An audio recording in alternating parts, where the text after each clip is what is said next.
hörmətli izləyicilər, bugün sizə bir daha göstərəcəyim ki, bütün Parkinson xəstələrində qalxanvari vəznin reaksiyası var. Bu da bizdə belə bir fikir oyadır. Parkinson mu qalxanvari vəzdə Hashimoto yaratdı? Yoxsa Hashimoto xəstəliyimi Parkinsonun yaranmasında bir rolu var? Boğazda isthmus, baxın, paycıqlı quruluşa malik vəzdir 5.4 və gördüyünüz kimi pseudosistlər, pseudodüyünlərlə bərabər boğazda, bax bu gördüyünüz izohipoexogen düyünlərlə bərabər heterogen düyünlər də yəni rast gəlir.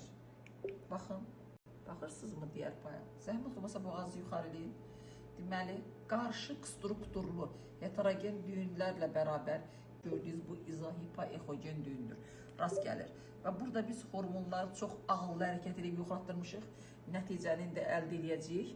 Amma bir daha başa salıram ki, bəlkə 50-ci xəstəmizdir ki, Parkinson və yaxud Parkinson sindromlu xəstələrdə qalxanvari vəzi bax belə bir vəziyyətdədir. Gigant bir vəziyyətdir. Xoşça qalın.